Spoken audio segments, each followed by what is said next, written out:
Counting down. You are live? We are live. Welcome everybody to our monthly CJUG meetup. And today's exciting because it's one day after Java 21, the LTS major release just came out yesterday. And we are very happy to have Anna Maria, did I say it right? Mihalceanu? Yeah. Don't. It's Anna is better. It's okay. So yeah, Anna is a well-known and very beloved figure in the Oracle Java, well, not just Oracle, I should say, Java community. So we'll be introducing her in a little bit. But first of all, I'll do what you call like a housekeeping first. I think folks who have been here for a while, and you know that I usually have to do some introduction. So here I am. If you can just give me a minute to set this up, and I'll share the screen. Yeah, thank you. And let me do that. I got too many tabs, so all right, let me look for it. Why can't I find it? Here we go. Sorry. I shall not comment on the amount of tabs I have. It's very few compared to what I had in the previous. Oh, really? Yeah. Okay, so I'm going to just start. I try to be quick so then, Anna has a lot to cover. So welcome everybody to this version of our Chicago Java Users Group meetup. And thank you. And thank you if you are coming back. And if you're new, welcome. So I hope you can continue to come to and join us. And first of all, CJUG continues to stand with Ukraine. So I want to keep saying that. And for today, we also have raffles of 2 JetBrains licenses. So this is the QR code if you want to quickly scan that, and then also the bit.ly link. And don't worry if you missed this, because I'm going to share the link to this intro slide deck after I talk about this too. So you can also find it on the chat dialogue soon, in about 5 minutes or so. So, okay, so. And just housekeeping. So remember to join us on the Chicago Tech Slack if you like. That's the Chicago area, Slack, kind of a volunteer-run Slack with right now I think it's like 11,000 subscribers from actually all over the world. And then there's also the Java Off Heap podcast that Freddie and Bob Pollen and Josh Juno continue doing that, and also Mike Minella too. Then please join us on meetup.com, on our meetup.com page if you haven't already done so. And follow us. Actually, I should change it to X. It's not really Twitter, but we all understand it is still Twitter. And anyway, so there's also our chat channel on Discord too.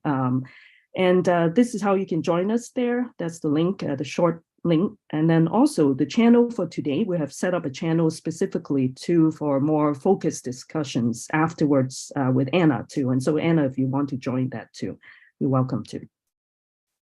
And then some community info. We are a community partner of these following groups and conference organizations. And I want to call out the GoTo AI Days Chicago, which is coming up soon on October 23rd to 25th.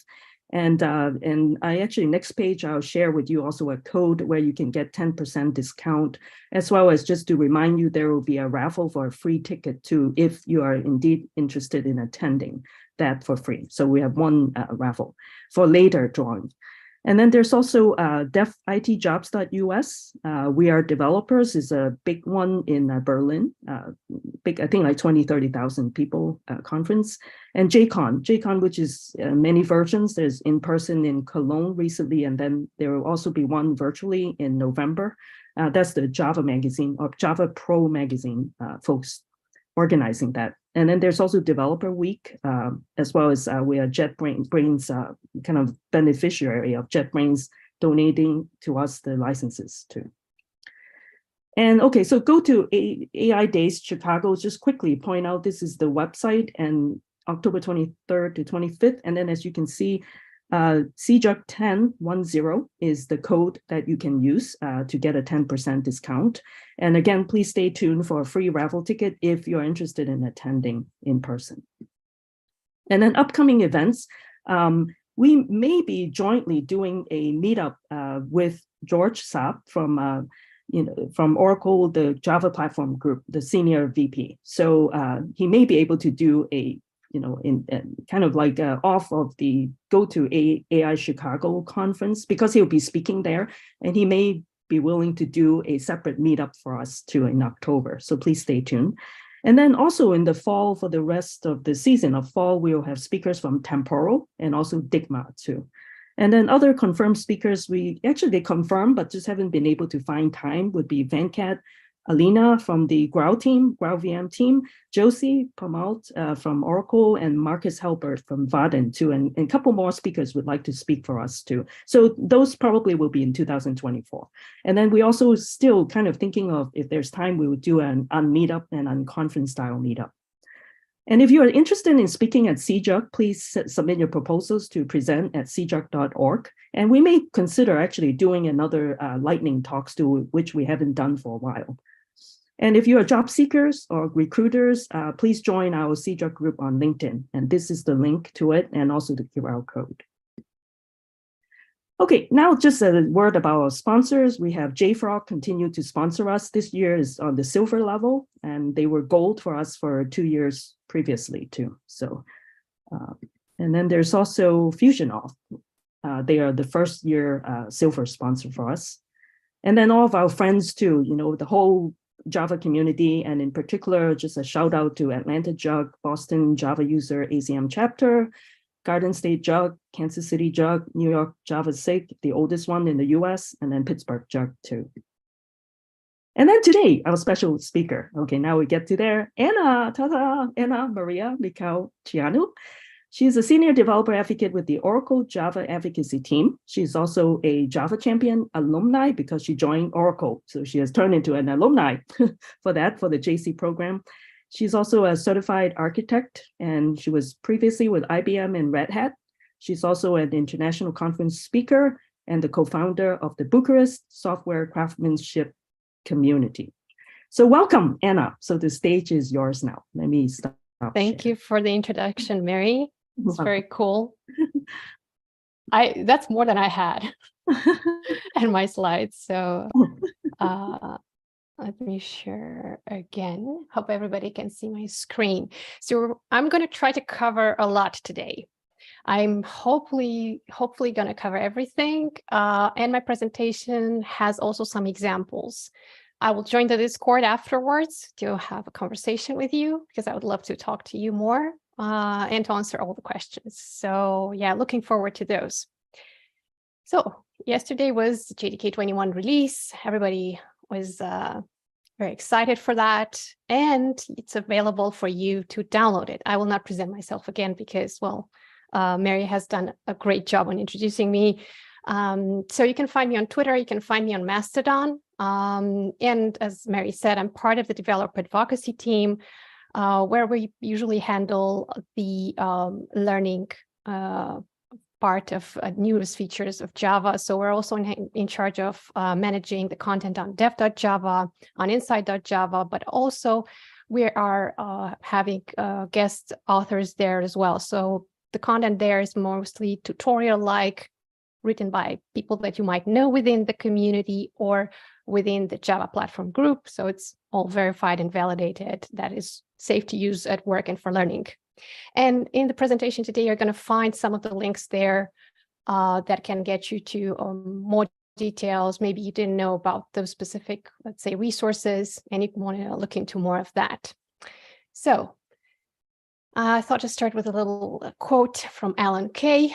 And I believe that the only way that you can see what's going to be in the future is by downloading and give it a try to JDK 21, together with the features that are GA, but also the ones that are in preview, so that you would know what can you expect in the future, maybe, and maybe give also a feedback on what was so far done in JDK 21. So let's go, because it's a lot. We're going to start with my favorite, one of my favorite features, string templates. And of course, I know the controversies. I hope that is going to start some controversies also in our chat, in our questions. So let me tell you a bit about our world without string templates. So our world without string templates is actually the world where string concatenation happens, where we most of the time either write strings like with plus operator on one line or multiple lines. And yes, some of you are going to say, things have improved. Well, maybe I'm not writing with a plus. I'm doing the string builder because that's how to learn. Using plus is not okay. String builder is the way to go further. So end up doing the same thing and expressing the same string, but with string builder. Again, multiple lines in the code. If you're reading it, at some point it becomes hard to understand what you wanted to express there. So the expressivity of what you wanted to say with this part of code kind of goes away. And then we have another way to express these kind of strings with message format. But as you can see here, the message format syntax is very interesting. It's with 0, 1s, 2, 3, 4, and 5. And well, if you're mixing the, what you're trying to say in between 0 and 1, you can get very wrong, message sent to your users. So what has happened with JDK 21? JDK 21 introduced a new paradigm so that we can deal with these kind of situations when we want to express strings and we want to have templates in our strings, but we need to express that something that's closer to the native way, to the clean way of expressing that. So introduce string templates. So that's to easily express strings, well, perhaps trading off a small amount of complexity, but to gain a large amount of safety. So this is how a string template looks like for one single line of message. Yes, you can write those too. Probably you've seen many examples with string templates where they use text blocks, but you can also use string templates for one-liners, and then you don't need text blocks. So don't be afraid to use that. And moreover, string templates can also be used to express formatting. So what happens within our code? The string templates, the preview feature, comes with two built-in template processors, str, the one that you saw earlier, and fmt. str is for processing strings, of course. fmt is another template processor that is defined in the Java platform, and it performs interpolation as well, but also interprets format specifiers, which appear to the left of embedded expressions. So this you see like the 12s, the %72f, and so on. So this is for formatting purposes. So you get two of these templates processors out of the box with the platform. Moreover, you are getting an easy way to express strings that include values computed at runtime, and you can see and read the code even better. But also this is a safer result out of the box. So if you're trying to use these strings together, let's say with SQL queries, you're having a safe way not to introduce, let's say, SQL injections within your code. And one of the greatest things about this new feature is the fact that it can simplify the use of APIs that accept strings written in other languages, like when you're writing strings for SQL, XML, and JSON. The reason being is because those can use the template processor API. So let me show you a little bit about that. Let me get into presentation mode. And here.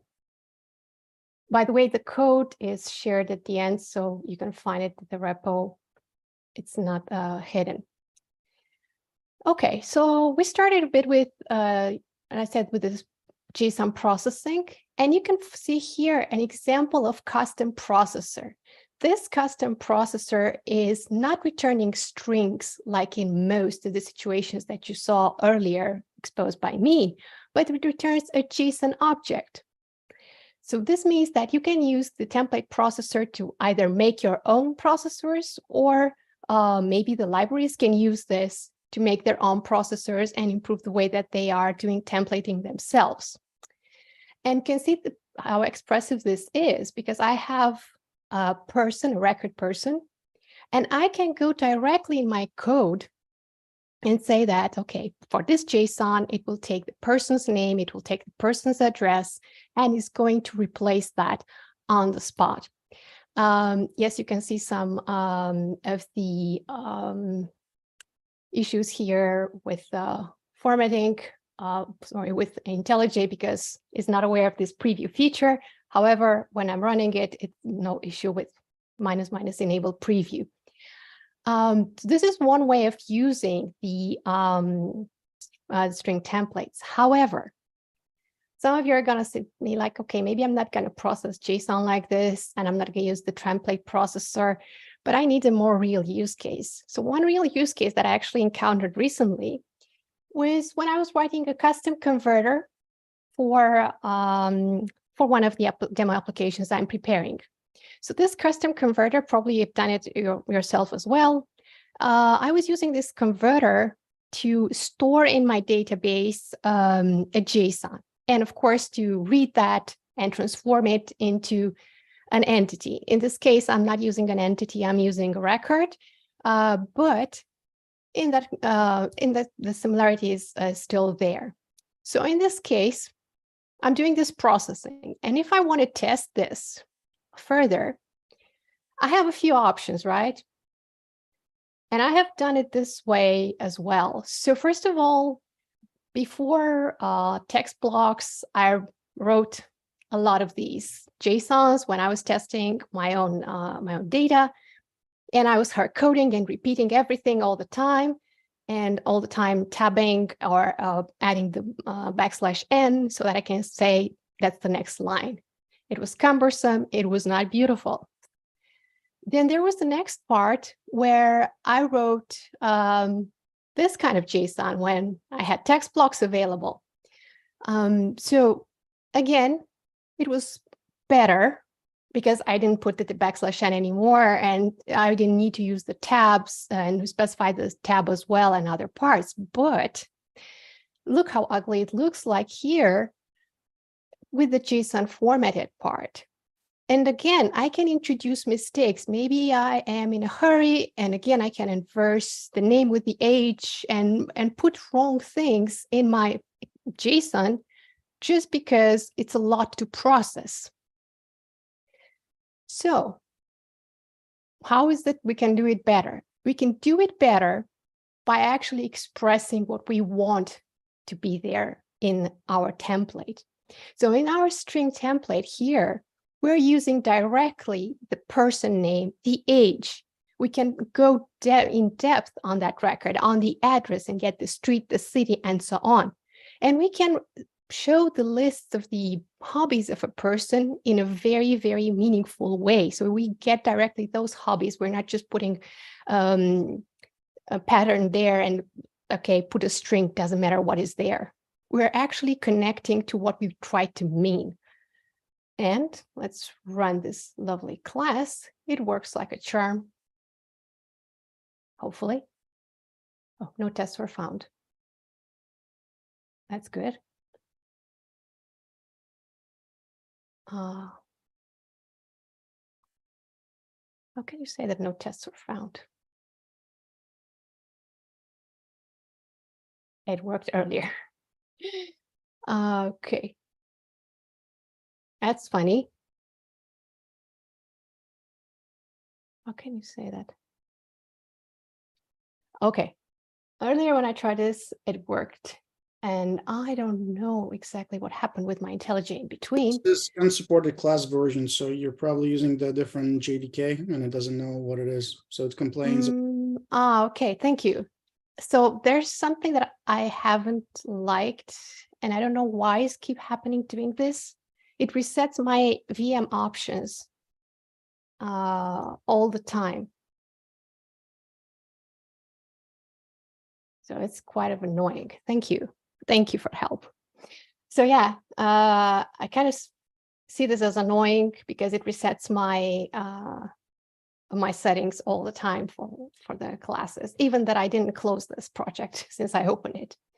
Okay, so all the tests are going well and are processed correctly, but the part with the string templates is looking way better from what we try to express. We're actually having a connection between our template and what we try to put there. And it's the same thing with the JSON processing part. Okay, this one remembered. So in the same thing with the JSON processing part, when you're running the transformation to JSON object, everything happens as immediately and with your own custom template processor. So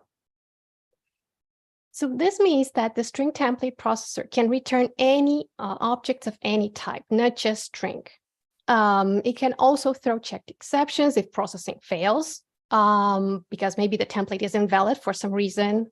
Or the processor also throws checked exceptions when developers are trying to use it with template expressions that should handle failures with try-catch statements.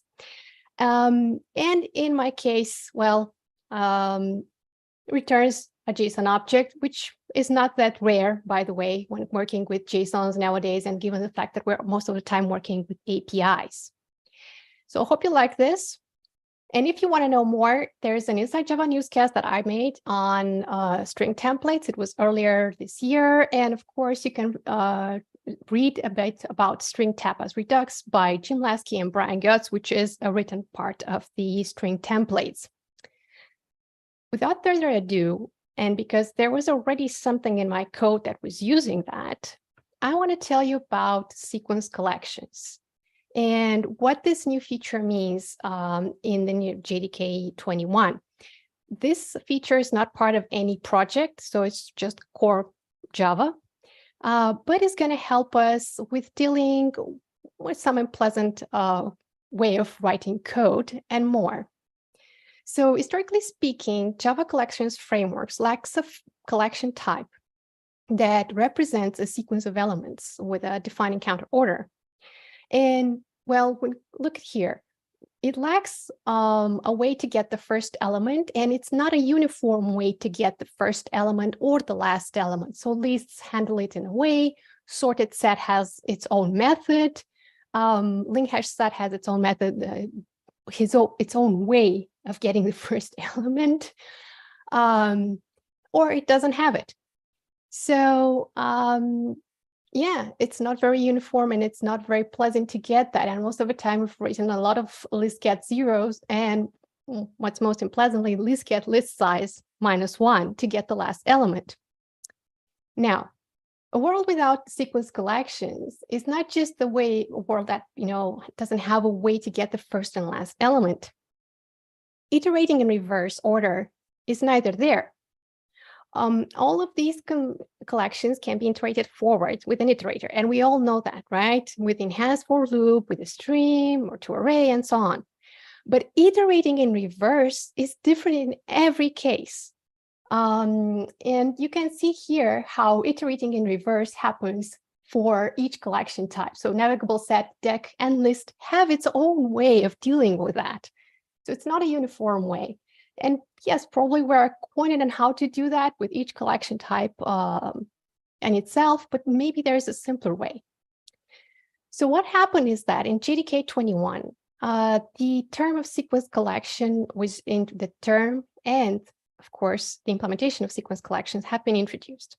A sequence collection is a collection whose elements have a defined encountered order. So this sequence collection has a first and last elements, and you can get support, but this kind of collection supports common operations at their end and at their start. And you can also do reverse. So this is very cool now. So you don't have to implement this for a lot of the collections nowadays. Starting with JDK 21, you can use directly these methods in each of them. Now, it all starts with the interface sequence collection that has all these. But furthermore, there is another set of interfaces that was introduced. So there's sequence set, because a sequence set, by the way, is a set that is a sequence collection that contains no duplicate elements. And it was a special case for this one. So sets could not directly implement the sequence collection, so they had to deal with it differently with sequence set. And in case of maps, there is sequenced map. And in the JEP, there is a very nice structure on how the inheritance part works, and why this was chosen like this is because the way that the collections framework was thought throughout all these years was a little bit disconnected in between each other. So there is difference in between naming the methods and what they do. So now when, things had to become together, these were the kind of methods that would have worked with the current nomenclature, not bringing you to trouble when choosing the right method forward. So the question is, how does this fit with existing collections? In order to fit with existing collections, for example, list and deck, they implement directly the sequenced collection. Link hash set implements the sequence set, and sorted set has the sequence set as its immediate super interface. Again, it was the case of choosing it this way so it doesn't have a conflict with the already existing operations in that specific collection. And link hash map implements sequence map, sorted map, has sequenced map as its immediate super interface. So that's why when we're dealing with these collections forward, you're going to see how each of them are using reverse, first, get first, get last, and so on. And yesterday during the live stream, by the way, somebody said, like, why wasn't there only first? And there is get first and get last, and so on. And probably those people didn't look at how sorted set was handling the first element and the last element. So yeah, but if you want to know more, there is a podcast with Stuart Marks where he speaks also about the connection between sequence collections and how he envisions a bit the Valhalla and Ember, taking advantage of this feature. But also there's a newscast and a Jepka fan how to use them. However, I want to give you a practical example on how you can use them, because I have also used them in a very interesting program. So if you're, let's say, doing intersection of two lists, okay, I've said here that I have two lists and I don't want to support the operation in the case when one of the lists is empty, or maybe the two of them are empty. Normally how I do that, I just make a set of the first list and then I retain the elements from the second one. And then I compare the first element from the two lists and then the last element from the list and retain the last element. And then I'm returning the intersection there. As I said earlier, this is how we used to do it. Now with sequence collections, we can just go and elegantly just get first and get first again. And it's more meaningful than expressing it with the indexes and all going all the time with the indexes. Okay, maybe get the first element, get 0. It was not that problematic, right? But this is long. So writing this is way better from my point of view, at least. And it's good to have it out of the box instead of you thinking all the time, okay, first I need to go get the size of the list, then the -1, because I need the last element, and then get that index. So yeah, that's one way in how to use it. And I hope that if you're going to try JDK 21, you're going to take advantage of this one as well.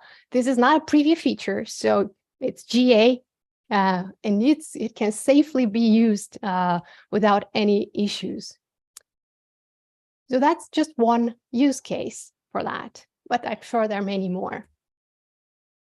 Another feature that's dear to me, by the way, it's working with records and actually record patterns. And before going further, I want to ask somebody here, what are records?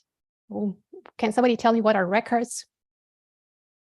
Because we have them since 17, let's say, but 16.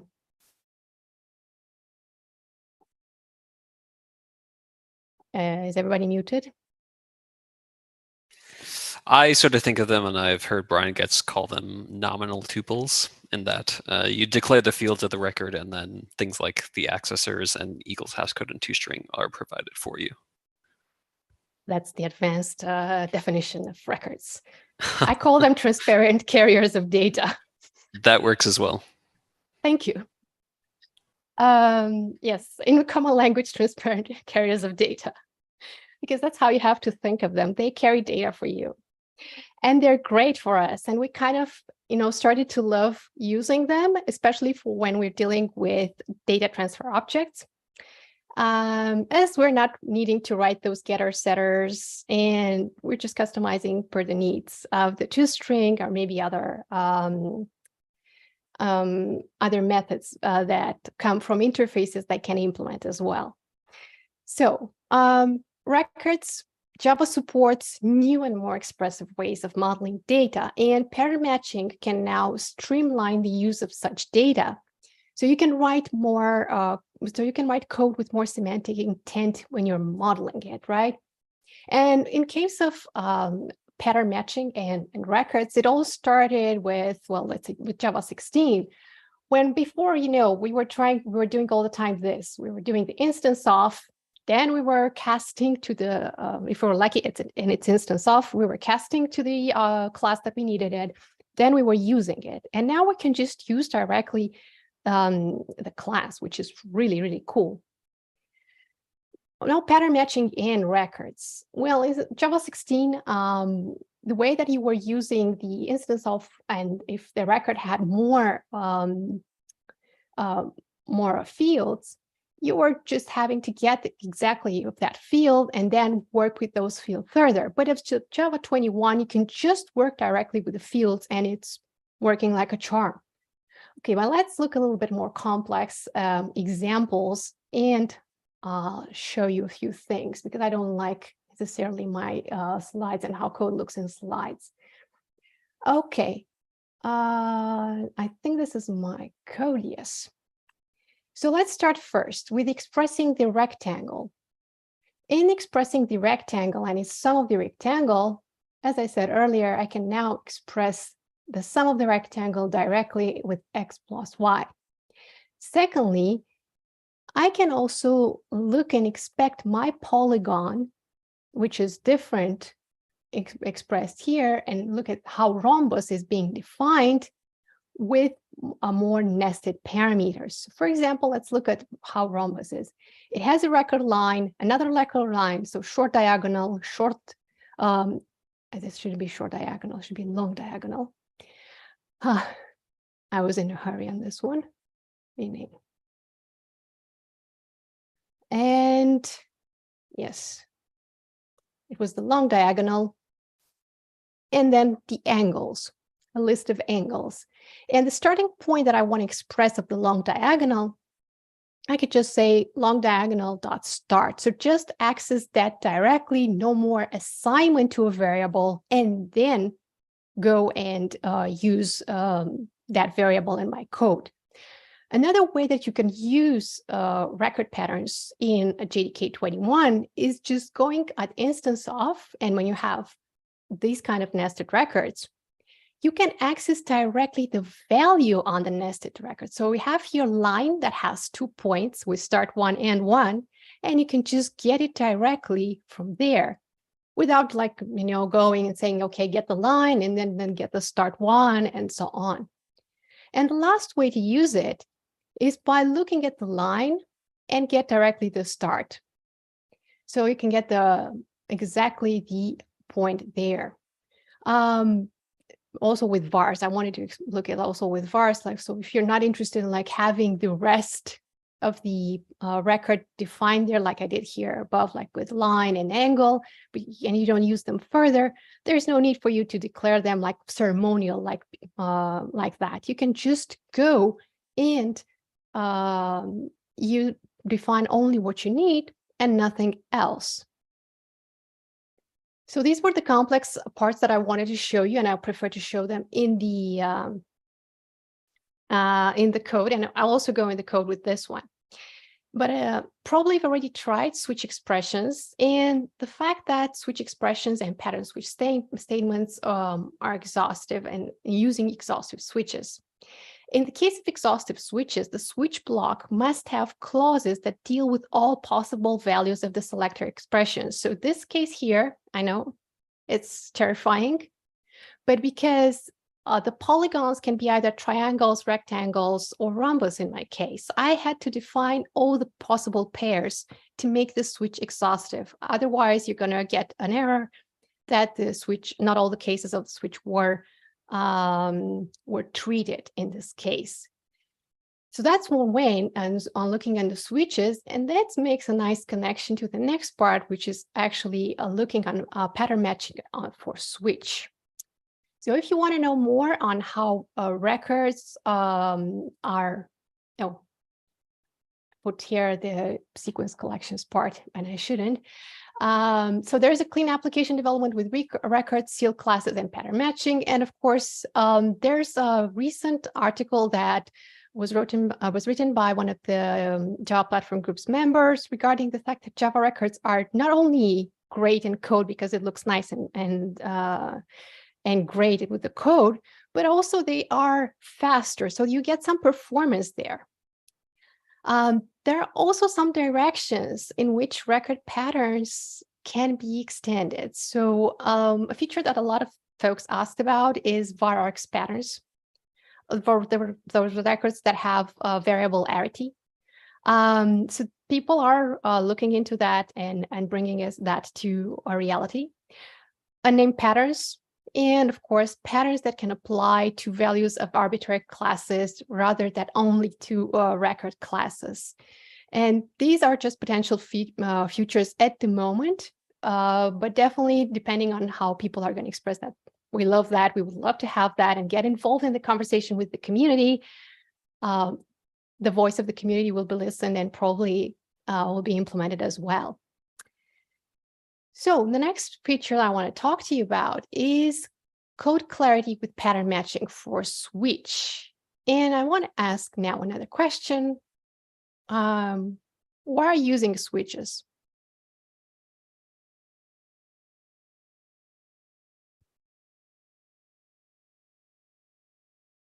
Again.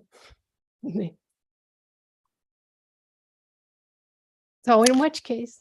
Yeah. At least for me, readability is one use case for switches. Readability.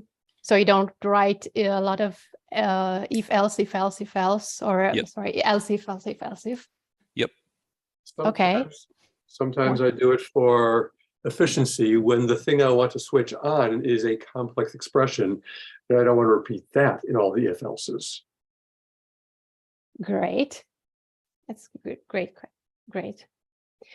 So I remember the time that switch was not, I mean, I had colleagues in the past that didn't like the switch idea. And I grew up with the fact that, switch you cannot switch over a string. And when that became reality, it was amazing. From my point of view, it was like heaven. And nowadays, when you can do pattern matching for switch is, again, something unbelievable that you can do with switch nowadays. So let's talk about switch and pattern matching for a while. Primordially, switches are for testing equality of a variable against several values that are specified in those cases. That's how we grew up with it. And we're doing nowadays more expressive ways of writing switches. The pattern matching for switch has evolved a lot. And now statements are allowed in patterns and they can appear in those case labels, and it's really, really cool. But historically, there was, a not very loved way of dealing with null in switches. So we were kind of boo-hoo when there's null, it's not okay. And we were kind of afraid of those situations. And that's why probably when we were like implementing switches historically, we were like checking if the variable that we're switching on is probably not null, or we were using enums to make sure that, it's not null. So we need an increased efficiency and increased safety for our switch statements, but without, having cumbersome syntax. And this is what we're getting nowadays with pattern matching and switch. We're getting a safe way to write more expressive code in our switch. And we're also having backward compatibilities for existing switch expressions and statements. So what changed since JDK 21? Pattern matching for switch was a subject that was touched in different JEPs. It's not something that just came up with JDK 21, and it got a few flavors. What happened since JDK 20 is that the parenthesized patterns were removed because they didn't pose sufficient value. I mean, feedback received on using that was like, we might not use that going forward. And the existing ways of doing pattern matching for switches are more meaningful for the way that we write code than the cases with the parenthesized patterns. Secondly, we have the qualified enum constants as case constants in switch expressions and statements. So let's look a little bit on how things look in the code directly. So I have my polygon matcher, which is doing a few ways of dealing with a few cases for switches. First of all, it has case null. From my point of view, this is groundbreaking to have case null stated here. Then, of course, probably you've seen this situation further, like, okay, you're switching over a type of object, you're going through all the cases, then you're printing something. That's nothing special, to be honest. But this is, again, an exhaustive switch. It takes all the possible values for the polygon. Next, we can complicate a little bit the situation. We want to get more into detail. So let's say that for rhombus, because this is a very complex polygon, I want to check if angles are defined, if there are two angles, or if it's just one angle defined, which is not necessarily good. And maybe I should say that that's not a good case to handle or throw an exception. So let's say that we're going further in looking into the details and how we can implement this. So we can say that case that this is rhombus, when there are two angles defined, then format like this. If there's 1 or 0 angles defined, then the angles were not defined for the rhombus. So this is the case. But there you need a third case. So when you're writing exhaustive switches, always make sure to treat this case as well. So just don't go it like this with like an if-else thing and say, if length is greater than 1, do this. If it's less than 1, do this, and that's it. Given that's an exhaustive switch, it can be also the case when you just look at the object itself and you just want to say, this is how the rhombus would look like. And then just the other two cases, I left them like that. Going more, because this is one way that you can deal with pattern matching for switch, and it's pretty cool on going there. I said that nowadays you can also work with qualified enum constants as case constants in switch expressions and statements, you know. So what does that mean? So for example, angle is enum in my case. So I've expanded this and said, hey, in case there's a rhombus, and in that rhombus, the list of angles is one is acute and the other one is obtuse, then rhombus has acute and obtuse angles. So print this, that if you found that list of 2 angles, that means they have this kind of angles. The other case, well, the list is all the time having the angle right, meaning it's 90 degrees, and actually a square. And then, of course, the other case with the default one, in this case, rhombus air. So now you can also work directly with the enums in the when expressions, and go forward in working with this in your statements, and have more refined cases treated. This is pretty cool from my point of view. It's a little, in my case, it was kind of a long code to be treated and to look into, but I'm looking into refining these kind of cases and maybe make it a bit more expressive in the future. In case you want to know more about this, there is a state of pattern matching with Brian Getz in 2022, or you can also watch the live stream that we had yesterday when we had Brian Getz as a guest. We talked a little bit about pattern matching. Nikolai, my colleague, has done a great video called Road to 21 on pattern matching, where he's discussing pattern match evolution after Java 17 to 21. So you get there a lot of examples, and he's telling you about how things have evolved with code as well. And you have 2 articles to design notes, pattern matching in Java object model, and patterns exhaustiveness, inconditionality, and remainder there. So if you want to know a bit more, how did we get here? Besides the JEPs, because the JEPs kind of show the evolution of pattern matching and how we got here. Moreover, since we're at the expressivity part of the presentation, we got unnamed patterns and variables. And we got the introduction of the underscore. This is how it's called. Like the underscore went away and it came back in the Java language. It came back for a few cases. So it came back for the cases where let's say we're using an enhanced for loop, and we have here person, but we're not using person further. So we can put underscore in this situation. And it's common for our programs to need only some components for further processing. So it's not something that we're not doing. Then try with resources. Sometimes we are trying those resources, but we're not using the resource further, like in this case here. This kind of new addition improves code maintainability by identifying variables that must be declared but not used. And last but not least, maybe in lambdas. I mean, imagine those complex lambdas where you're filtering, then collecting, and I know maybe filtering again, mapping, and so on, and you're not reusing those variables, names that you gave that in that lambda further. You're just needing that in that expression, and that's only that. So looking at these use cases, this improvement looks very cool, but it has some assumption. So for example, the assumption is that you haven't coded yourself the underscore. So we got a comment from somebody on the pattern matching video, I think that Nikolai made, or I don't remember where I saw that exactly, but somebody said like, oh, I already have done this with a singleton, and so they have implemented this in their own code. So the idea of using this in your code, by the way, is by not actually having yourself implemented that.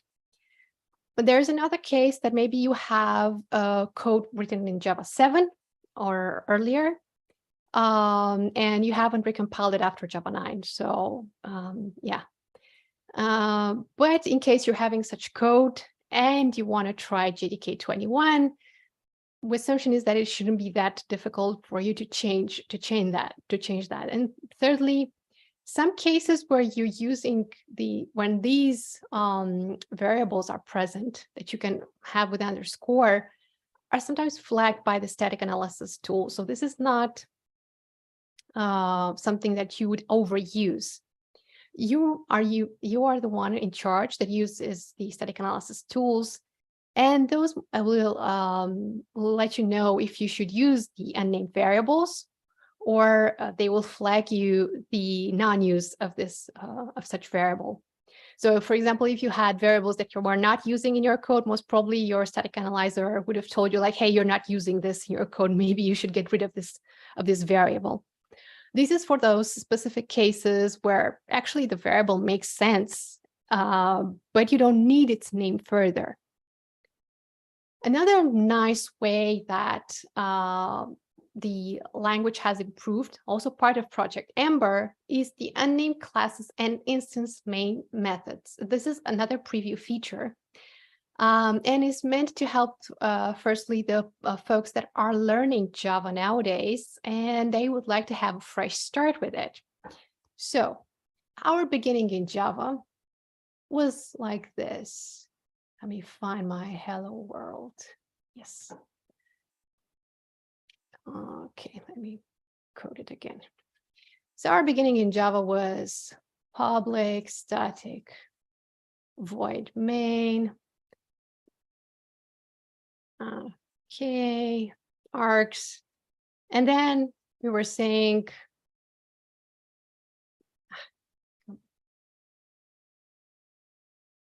hello world, right? And we were running this and we were very happy that it runs and we were seeing hello world. However, this is pretty long. So what is the idea of this job? We're not using most of the time the args that we're getting here. We're printing hello world, right? So why give it here if we're not using it, right? Secondly, do we really need this? All this public static ceremony and so on? Yeah, main could look even better. And sometimes this isn't a package, right? So it makes sense to be like that. But sometimes our classes, they're not starting with a package. As a beginner Java developer, you're not creating a package. That's not the first thing that you do. You're just very happy to write a Java class and run it. So even though that you see it with red here, the new way of writing your first Java program, if you don't have any package or anything defined there, it's going to be just void main and print hello world to the world, which is really cool. Let me just show a little bit tool windows. I need the terminal for running this. Terminal. Running with Java 21. And of course, it's a preview feature. So source 21, let me get the path reference, absolute path, and run it. So you'll see that the fact that my program is using features from Java 21, but also the fact that it prints hello world without any problem. But what we do in this case, if we're keeping this, but we're still keeping this. So I'm just going to copy paste this. What do you think will happen in this case? Can somebody tell me if I run my program? Because look, it doesn't have any issues. There are two mains, yeah. But what do you think is going to happen if I'm running it with enable preview?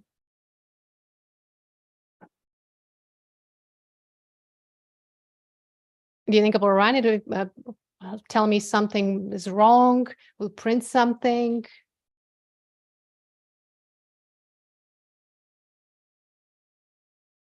I would expect it to crash. Okay, so somebody votes for crashing.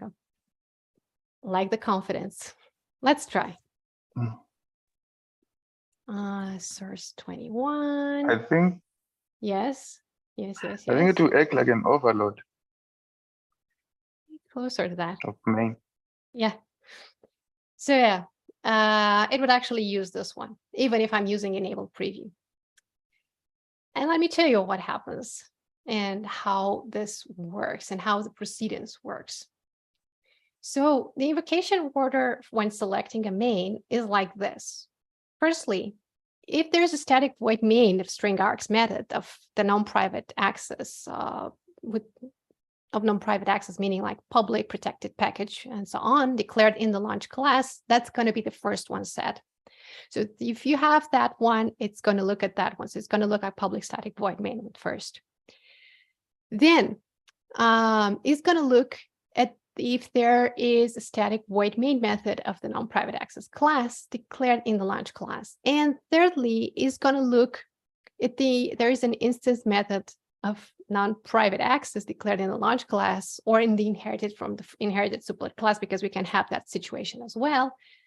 And fourthly, there can be a non-private void main instance method in the launch class or inherited from superclass. So this is the order of when selecting the main, even with that -- enable preview available there. So it's going to search for one of these types of mains. Then, like not all the time with a private access, with a public accessor, or they're preceding that, or not, or with the string args all the time defined, like you can see it here, like it can be a main without string args, and the second and the fourth case. So this kind of match is pretty cool for beginners, and it's not going to give them like there's an error going to happen here and not go further and going to be blocked and disappointed that their program doesn't work. Now, give it a try to this one. This is pretty fun, especially if you're beginning with Java, but a lot of folks that love the current way of writing it, they're liking it. They're very attached to it, and they're very emotional. And of course, since it's a preview feature, you can give feedback on it as well. Another change that was introduced with JDK 21, and this was much awaited, was the Gen ZGC garbage collector. So probably some of you have just heard, like going by, that there's a ZGC garbage, there's a Z garbage collector already starting with JDK 15. And now there's another ZGC. What's the difference between the two? Well, here it is. Well, ZGC historically started with, being the scalable low latency garbage collector that was doing all heavy lifting while Java threads continued to execute. It was moving objects around to fight fragmentation and was using multiple threads to collect garbage. Its focus was on regions with lots of garbage, and is famous for, handling large heaps, but also for auto tuning. So it doesn't require a lot of configuration. But again, keep in mind that this is for low latency. And if you joined the stream yesterday evening my time, probably your morning or your afternoon, then you should know that we talked a little bit about ZGC, and we talked about performance in garbage collector with one of our guests, Geoffrey Desmet, and how he and his team are using garbage collector and which garbage collector they preferred for their product in production, and gave a very interesting presentation about garbage collectors and how they compared the low latency garbage collectors versus the garbage collectors that produce high throughput, so based on what their application is handling. And the new way of dealing with ZGC, the generational ZGC, can be enabled by using the Z generational flags. So you can test the generational part of ZGC by using this flag. And what this means is that, well, the garbage collectors have also been through changes between JDK 18 and 21.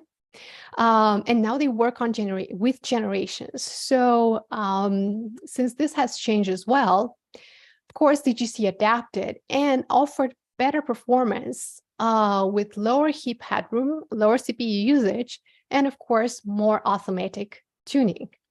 So if you want to know more, I can give you some links here about generational ZGC and beyond. That was a recent video of JVMLS, the JVM Language Summit. And of course, there's a nice video done by my colleague, Billy Corando, on the low latency garbage collector. But if you just want to know about garbage collectors in general, just go to dev.java, and you get very nice tutorials about how to work with garbage collectors, how each garbage collector works, and so on. So you find a lot of information there. And since we talked about performance and about applications that are really cool on that, let's talk a little bit about applications that are great with virtual threads. But before going further, Mary, how is my time? Or somebody else from organizing team?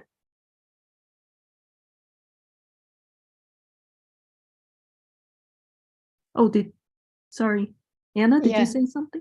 Yes. How much time do I have left? Oh, I'm so sorry. Yeah, I was having some work interruption. Okay, so you started. Yeah, how much time do you need? That's not an issue too. I think like 20 minutes.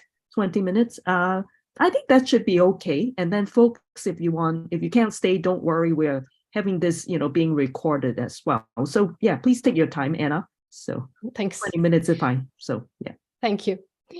So yeah, I want to go through very, very quickly, and we're going to show many examples, but I'm going to share the wrap at the end about virtual threads. So probably many of you have heard about virtual threads. There's a hype with virtual threads going on right now because they are G8 in JDK 21. And the reason why we're all so excited about them is because they are giving us the benefit of, better way of writing our application without changing a lot, because frameworks mostly they're going to take advantage of them. So just to give you an idea on how threads work, usually a thread is a sequence of instructions that's executed on a CPU core. And the scheduler is the one that is assigning the sequence of instructions to those CPU cores. Now, the scheduler means the operating system scheduler for platform threads and threads that we are used to work with. Now, JVM uses the implementation of continuation and a scheduler to work with these threads. And this sequence of instruction, for example, is called continuation, because probably you've heard these terms being, said by a lot of people, but this is what they refer to. So the sequence of instructions that's assigned by the scheduler is called continuation. Now, with platform threads, we had some limitations because, well, the scheduler belongs to the OS. So this means that the OS can manage only a finite number of threads. And we were doing some adjustments there with our workloads, maybe sometimes using reactive programming or something else to make sure that we are not getting to that limit of finite number of threads. Now, virtual threads, on the other hand, they don't have that problem, because a virtual thread is a thread managed by the JVM scheduler, unlike the platform thread that is managed by the OS scheduler. It also extends the Java-lang thread, but it's not managed by the OS, which is really cool. Also, virtual threads are made by continuations and scheduler, both implemented in JVM. And a virtual thread can use multiple platform threads to get its work done. But the key point is that a virtual thread doesn't stay idle or doesn't wait and stay idle there. When a virtual thread is not longer working, another virtual thread will be assigned to the platform thread, so the platform thread stays in the running state. There's a very nice way, and there are some more advantages with working with the virtual threads, because you can write more readable code with virtual threads, and there are multiple ways to start them, like with start virtual thread or a virtual. Then you can write maintainable code with virtual threads, because you can also use them in the thread of virtual returns a virtual thread builder, and then use start method to start the virtual thread, and the thread of platform returns a platform builder via which you can start a platform thread. And last but not least, you can create one new virtual thread per task, which is really cool. What I wanted to share with you, and probably you're more interested to find out this, so for those of you that work with Spring Boot, there is a nice blog from 9th of September, from what I'm seeing here, from Spring, where they speak about Spring Boot 3.2, Java 21, virtual threads with Project Loom, and more. And you can find out how Spring Boot is taking advantage of virtual threads and how you can enable that. How Quarkus is having virtual thread support, because they also have a very nice guide on that. And of course, Helidon Nemo working with virtual threads under the hood and getting a lot of goodness over there. But also Vertex and Jetty have kept up with the community. Along with the virtual threads, you also need a way to herd those virtual threads, right? So, okay, virtual threads are great, but we need a way on how to handle them, because there are situations when maybe when we're doing concurrently a few tasks, one of the tasks fails. And what we do in that case, how do we handle the failure? And in this case, we have the structure scopes that shut down on failure and shut down on success. So this is one way to contain that one. Secondly, using scope.join, we wait for all the tasks to be completed, or at least one to fail or to be canceled in the example that I'm showing you here.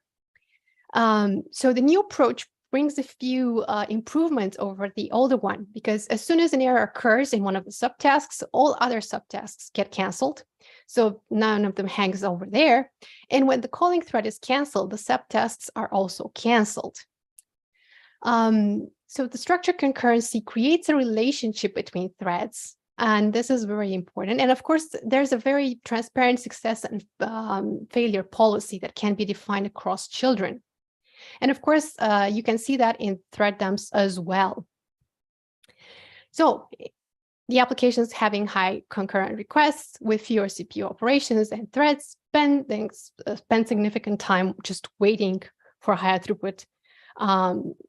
These kind of applications will have higher throughput with virtual threads. And of course, applications that just have blocking calls, let's say API, which combine the result of 2 or other network calls, for example, they scale well as well with virtual threads.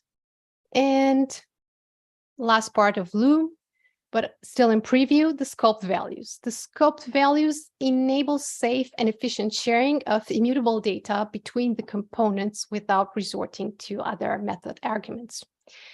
So the scope values are a programming model for data sharing within the threads and make it easier for you to understand the flow. In the repo, I have an example of working with those as well. So instead of like using thread locals to manage the state, you can use scope values and give a more meaningful way of more meaningful expression to your code. If you want to know more, there are a few examples, but I love the video that Jose has made on Java 20 from thread local to scope value with a Loom. It's a full tutorial in Jab Cafe 16 that you can watch, and you can learn more about structured concurrency, about how virtual threads work with scope value very elegantly. And probably the last project that I'm going to touch from the current JDK is the foreign function and memory API. This API is part of Project Panama, and it has as its scope to enhance the way that we're working with a native code, and particularly the way that we used to work with native code, if was the case via JNI. So historically speaking, and looking over Stack Overflow, a lot of memory leaks that are being reported are caused by not handling pretty well the JNI part. So in order to safeguard us from that, developers have now on preview the features from Panama, but you can give them a try. JExtract is the tool that you can use to extract from native C to Java. So use JExtract over, let's say, a C library, in my case, string.h, that is processing strings in C, and have that transformed in your Java code. So I have this transformed as classes, and I can use it as classes over here, and furthermore, use the same function with my code. One mention that I have, JExtract for JDK that works with JDK 21 was not yet built. There's only JExtract for JDK 20. Usually the build of JExtract for the current JDK release is not immediately with the JDK release and so on. You can build it on your own locally, like you can get the sources of JExtract because it's open sourced, but it's not something. It's not yet available as already built tool. You can just build it on your own with the instructions there. It's not very difficult to be built. But the foreign function in memory API, besides having JExtract as an interpreter from C to Java, can also use the API to get a lookup object to the string library, for example, in my case, the string library, and use the linker, then to allocate memory for the foreign for that, and then use just the handler for the strlen. So to use the length of this strlen function further, I'm just going to use the func handle and invoke that for my specific memory. So this is a very interesting way of handling the connection to native code, and it's much more native to Java and doesn't require all the changes that JNI put us through in order to make it happen. Now, with the Vector API, also part of Panama, this is like the 6th incubator. I have had a lot of incubators going on. And this API is actually designed to express vector computations that reliably compile at runtime. to make it optimal for these vector instructions to unsupported CPU architectures. This vector API is great for applications that do, let's say, image processing, video processing, do a lot of math in general. And just to give you an example, so for example, if you want to do the dot product of two vectors, this is the mathematical way that you express it. Like you can add more dimensions to your vectors, by the way, if you want. And if you're doing the scalar implementation, it would look like this. Like if you go to the length of a vector, then you would, do the product between that specific dimension of a vector and add it to the prod. So this is like the lines that you would need for this.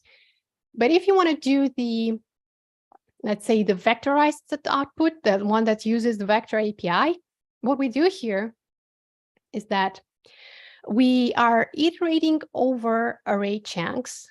This is what these species are, array chunks. And at each iteration, we use the int vector from the array to copy the current chunk into a vector, into an int vector, right?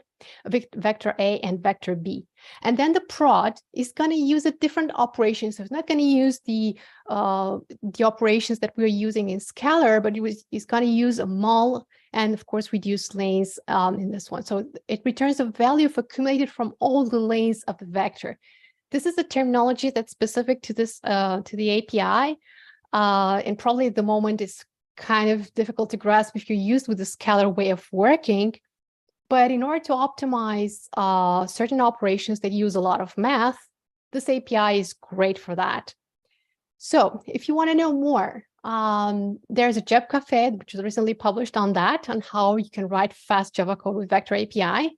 Vector Math Made Easy link, and of course, FizzBuzz SIMD style written by Gunnar Morling. So one of the few things that I want to mention, there's the key encapsulation mechanism API, a new security API happening starting with JDK 21. This new security API was actually introduced also because there was a lot of requests coming on from the community, but it's also good to be aligned with the security standards all along. So you probably are familiar with public key encryption. When two individuals communicate in an encrypted form, the sender encrypts a message and only the receiver can decrypt it. But public key encryption schemes are usually less efficient than symmetric encryption schemes. So there's an interest for something else, right? So doing it better. And also there's the idea that quantum computers will be able to break most of the algorithms that we're nowadays using in PKE. So we should also look into the future on how resilient those are for the future. So in this case, the key encapsulation mechanism was thought as a mechanism that a scheme with public and private keys, but the sender uses the public key to create a ciphertext, an encapsulation, and that one contains a random chosen symmetric key, and the receiver decrypts the encapsulation with the private key.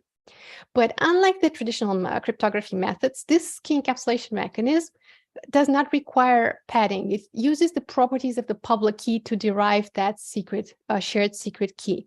And in my repo there, you find an example on how CAM works with, of course, encryption and decryption of a message there.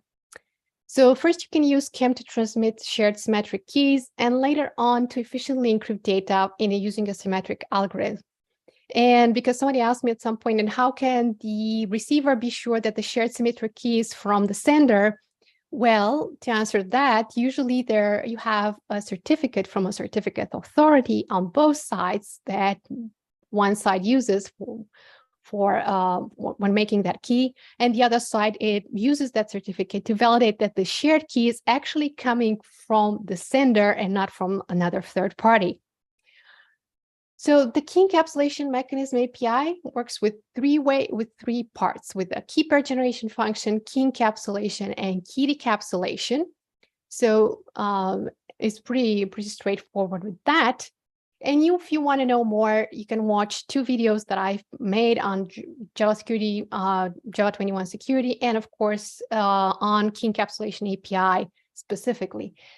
The idea of CAM is to work with all algorithms but the current API is there to offer you, to offer the providers and you a way to use the existing algorithms. So because somebody has told me like, look, I tried to use this with RSA and it doesn't work. The idea is that the algorithms that you're trying to use with CAM need to also an implementation from a security provider. So they probably are aware that there are more security providers than just the ones that are coming by default with the OpenJDK. And those security providers will have an interest in using this algorithm and implement this so that you can further use it. But if you want to know more about CAM, how do the providers work? How can you make an implementation and so on?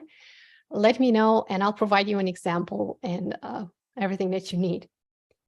So there are two deprecations. So first of all, there's a deprecation to disallow the dynamic loading of agents. And probably some of you know that what are agents, that they are designed in order to add instrumentation to an application behavior, right? However, sometimes agents can be used as attackers. So you can use agents to like infiltrate into an application code and produce not very desirable side effects. So usually these agents transform classes during class loading or redefine classes later. And they have a good meaning and a good purpose. But unfortunately, there are situations when certain libraries have used this functionality in a way that these agents get superpower capabilities, such as deep reflection. So in this case, these kind of agents will be disallowed. But it's not the case of the agents that you are specifying with -Java agent or -agent lib in the command line option. So just do not confuse like all the agents will be disallowed in the future and so on. No, it's just a particular case of agents. And just to give you an example, try JDK 21 with, let's say, mocks, with Mockito, and see what's going to happen and what do you get as a warning. This has generated a bit of conversation in the community because, of course, some of the tools or libraries we're using that specific feature. However, following the conversations happening in the JDK mailing list, there seems to be a consensus that this is the good way to go forward with the agents, as they produce some undesired side effects to the code. So yeah. And there's some news for Windows 32-bit on x86 port. So there's going to be a JDK port removal because there's an end of life planned for Windows 10, the last Windows OS support that supports 32-bit operations. So just to let you know, this means that from JDK 21 further, you're going to get a warning about this, and we're going to get an error message if you're trying to use JDK 21 or later. But you can suppress this error with a new with the configuration option. So this is what this proposal is about, like to actually warn you that you're not using the that you should use a different operating system to take advantage of features that come with the JDKs. Particularly, there's an implementation of virtual threads that doesn't work well with these platforms that will require a lot of extra work. And the community got to a consensus that it's better to deprecate this than to maintain this on the long term, when anyway, the last supported operating system is going to be end of life in 2025 too. And last part of the presentation, Project Leiden. So I want to tell you a bit about Project Leiden and the fact that you should follow this project and its innovations and what's going on in the conversations there, because it means the way that we can build faster Java applications with reduced memory footprint and with high performance. And if you remember, fast startup, reduced footprint, memory footprint, performant applications. Yeah, this is pretty much what container images wanted to. So this project can help pretty much us when we're building our container images to take advantage of the JDK without doing any other transformations within our code to have the smallest container image with the best performance and so on. So we're going to get this out of the box at some point in time. There is a conceptual model that comes with Leiden, with the shifting computation temporarily, but constraining Java natural dynamism and selectively enable the needs of each particular program and be compatible with what's going to happen there. So Leiden has been very active starting last year. There's a lot of conversation going on how can this be implemented, and I would recommend for you to look over the JDK 22 early access builds and what's going on there, because there's been a lot of work hopefully to see some of Leiden in JDK 22 and test it. At JVMLS, which I'm referencing here with the slides, there was a very interesting talk done by Mark Reinhold and John Rose, if I'm not mistaken. And they spoke about Leiden and its progress and what it means for developers, but also they gave an example of a Spring Boot application and how the performance of that Spring Boot application has improved by using a JDK built with Leiden inside it. So if you want to get more familiar about this project, again, it's about changes that are affecting the JVM. It's something that it's not, I don't know, language related, but if you're curious on what's with it, how is going on, when is coming, and then maybe think on how much of this performance you're gonna get, you can read all these. I have found links for everything here so that you can get it all. And find out, put yourselves up to date with what changes are there to make Java faster and with a lower memory footprint. And last but not least, let's discuss Babylon, which is a new project with the primary goal to extend the reach of Java to foreign programming models like SQL, for example, to machine learning models or GPUs. So Babylon is planned for this and will enable standard access, analysis, and transformation of Java code in a suitable form for these. There's a conversation going on. It started on the OpenJDK mails in September 2023. You can watch it and you can join it and share your opinion. And there's a link about the project Babylon and how it came to life and what's its purpose, also JVMLS. Thank you. There's are the examples and there's the slides link. And now the questions or the break, because I think it took me too much.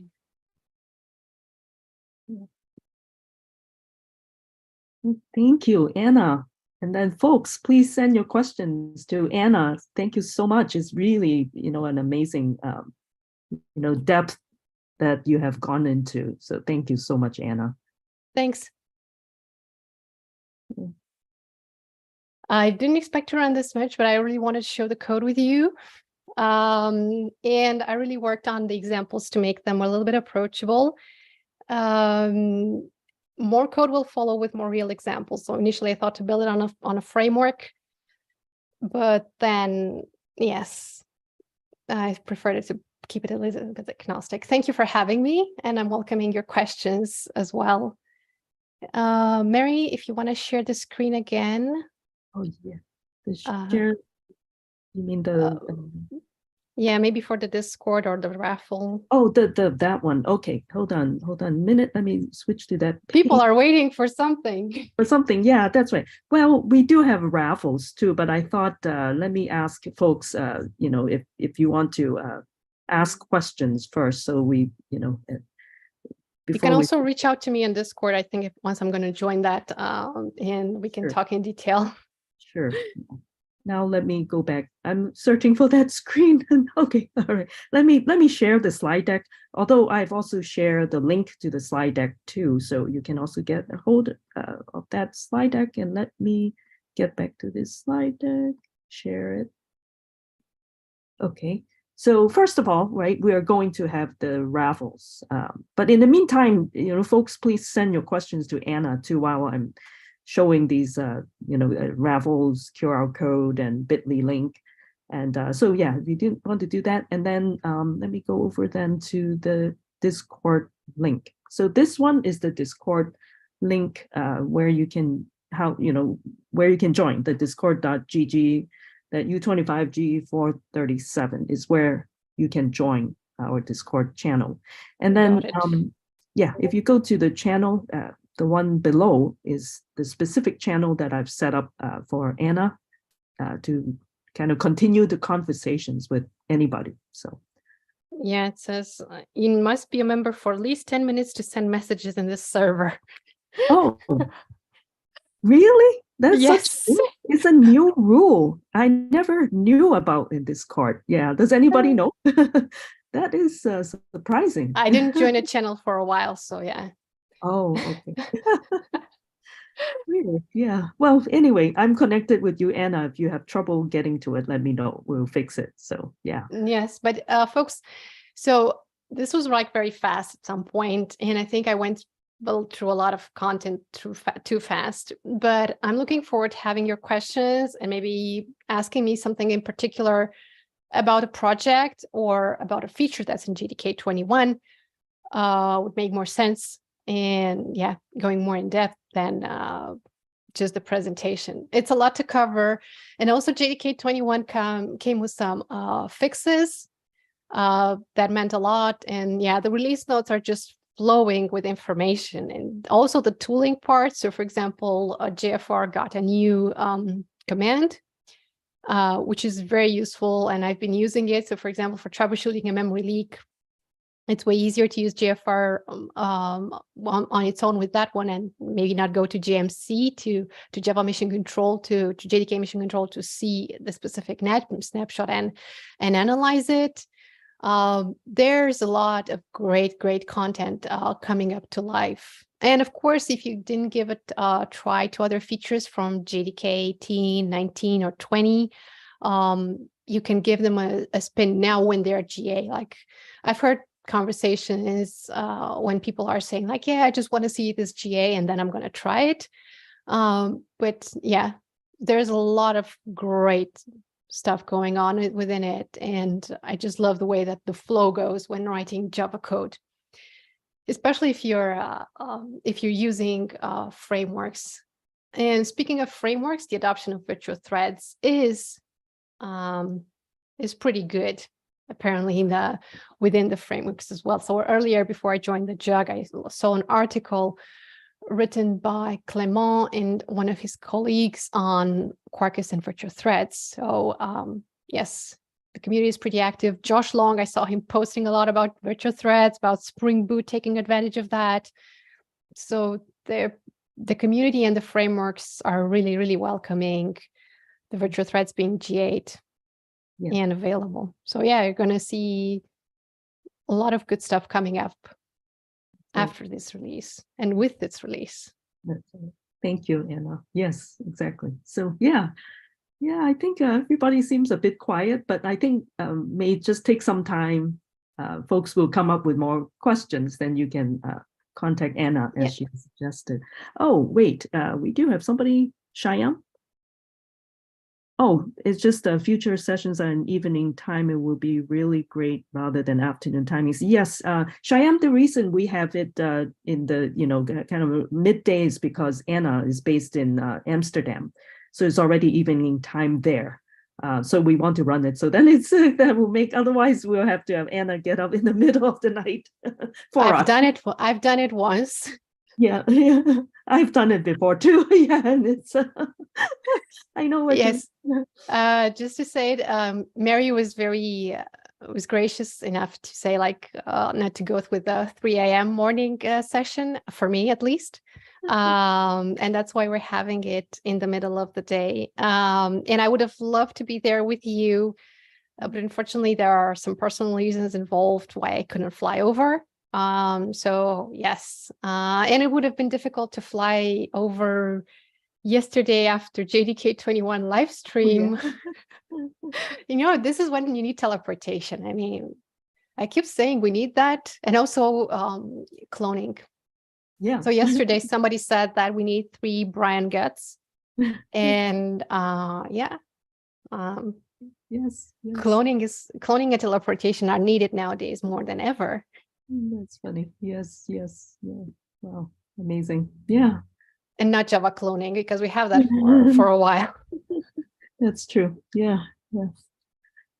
All right. So I think, if there are no questions for now, so we can move to the next activity, which is a quick one, to do the JetBrains raffles. How about that? Logan, are you ready to share? Maybe let me unshare.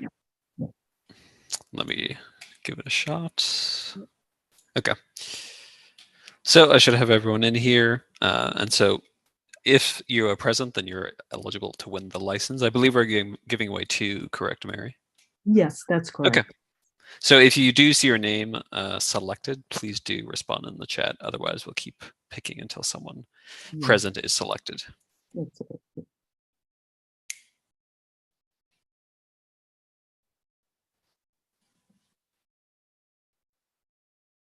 All right. Bijal, if you're still here. Bijal? Are you here, Bijal? Yeah, looks like Bijal left. Oh, okay. I know, I see Bijal. But are you here? I see Bijal. Yeah, you are. Okay, cool. Okay, sounds good. So I'll mark you down there. One more time.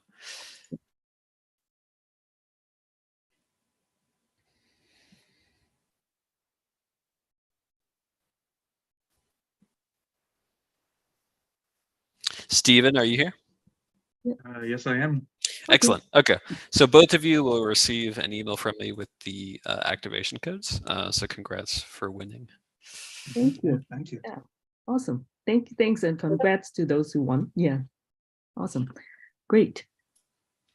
All right. So I think that now we move on to the next, kind of part of this meetup, which is just open networking, talking. If you want to stay, if anybody wants to stay for a bit, yeah, that would be fine. And otherwise, too, I think we're, all the meeting is adjourned, and yeah, so the meetup has ended. And feel free to again to hang out and ask more questions or just chat too in here. Yeah. So I can ask you a question, and actually to the audience, from JDK 21's features that I showed you that you know about, actually, which ones is your favorite, or which one are you looking forward to try?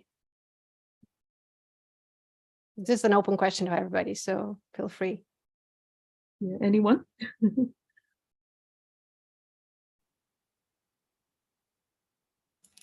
Yeah, I definitely think virtual threads are probably the big feature, at least in my eyes. It seems like a lot of frameworks were hoping that it would arrive in JDK 21, like Spring, and it did, fortunately, so they're making some interesting usages of them. I know there used to be like a web client in Spring that was reactive, but now with the virtual threads they are introducing a new REST client that uses virtual threads under the hood. So I'm interested in what these frameworks will do with them and how they'll make the lives of developers easier. That's a good choice. Yeah, some of the features, definitely frameworks or specific applications will have benefit more than the others. But the language features, most of the time, they apply to everybody, and everybody is happy with them and them being there. Any other favorite features within the audience? Yeah. No? Quiet, everybody? What about you, Mary? Me? Well, you see, these days I'm working with vector database, right? So kind of naturally too, I think the upgrades, there's one, right? I forgot which one. I was actually a bit multitasking, but on the vector, any kind of like updates to the vector. You mean the vector API? Vector API, yeah, that's what I meant. So. Okay. So. Yeah, that one is still preview from what I know. That's right. It's not finalized yet. Yeah. Right. No, it's just for trial. Yeah, trial. Yeah, but doesn't mean that if they're in preview, doesn't mean that you cannot. I mean, of course, no, vector APIs are actually 6th incubator. Sorry, incubating again. But there, what I know, the Panama project has some dependencies to Valhalla. Oh, okay. And I mean, they also mentioned that in there, and they're kind of, waiting a few things to happen there. Oh, so yeah, and they're mentioning that it's actually they're not necessarily waiting, but the current decisions that are there are based without Valhalla, and probably there's I haven't followed the conversations there, as I'm not working directly with that, and I was never having a use case for using intensive computation and math a lot in my applications. But what's that, from image processing or for video processing or applications that use math intensively, that definitely is a great choice. But if you're looking even in my slides at the paradigm that I'm comparing there, and also in the code, because that's actually real code implemented there with the dot product, it shows a different way of programming than we're used to in the scalar way, because we're most of the time programming with the algorithms that we know from school and with the thoughts that we have from school. This one is pretty cool for this kind of applications. Yeah, exactly. Actually, for me, I recently because of work, started working with more vector search, and it's actually in some ways it's nice because I actually have a math and computer science bachelor's degree, but I never actually used math in any of my work until finally now. I mean, I'm advocating, but still I have to get into a bit more math, which is vector. That's the one. Yeah, all the linear algebra makes sense now. Oh, this is how it's being used. So yeah. Anyway. And there was a lot of conversation happening with the delimiter for the string templates. That one all the time gets people's spirits high, and everybody's saying, "Why is it the backslash and not the dollar or the percent?" And it's an explanation at the end of the job on why not the dollar and why not the percent. And also there are a few libraries available, so templating, because it was not there by default in the JVM. I mean, with the JVM, with the language. Some folks, made templates. Either there are libraries or either you implement your own within your project. So there was a lot of feedback on that. Like, okay, there will be confusing. There will be some confusion there, and it will not work with existing work that others did for their own libraries. So it's all about community process and looking also what the others did. So all the changes that are implemented in the JDK are actually thinking at the backwards compatibility, but also about the community and how they are going to handle that further. It's not just like, okay, us with the Java decided this, and you good luck. See if you can manage this or not, and change that. So it was an interesting decision. And same with sequence collections. And somebody yesterday asked, like, why not earlier sequence collections? But there was a lot of conversation around sequence collections as well. And for example, one of the cases that is known for using the current sequence collections is that maybe you already did some of that within your code. So there were some reports of people that, well, I've made my own get last, my own get first, and I've done this in my own code. And so it's customary for people to make their own frameworks, especially in large companies, like not to work multiple times the same piece of code and share that with the colleagues. But that gets you to like a structure that you're propagating within the company, and you have to maintain it and, be careful when actual changes happen within the language. So the part with the risks and like paying attention to what this change can introduce to your code is very important to be seen and looked at when using these features, because they look cool, they look nice, but with existing code bases, yeah, just make sure that you already don't have something else there that was doing that. Yeah. But yeah, Good it could be cool, like to have it out of the box and not propagate that within the code base, like making your own unnamed pattern. That's right. Yeah. I was surprised to see that people have made their own unnamed patterns, but Oh. probably the need makes people to implement these, and same with like managing the order in a collection. So, Oh, yeah, that's right. Yes. and I've done it before too, like, because when you see that you're kind of reinventing the wheel in many places, why not just make a single wheel and you maintain the wheel and that's it. Exactly. But yeah. I agree. Yes, I agree. Yeah. Yeah. Yeah, totally. Totally. So yeah. So folks, don't be shy. I mean, maybe this is recorded, but for sure, reach out to me on Discord. At some point, it'll be enabled. Yes. I think maybe the 10 minutes went away. Yeah. Okay. Yeah. Yeah. No, I've never heard of like a, yeah. Oh, here we go. I think I just got your notification. Yeah. Awesome. Awesome. So yeah, great. Yeah, it's very,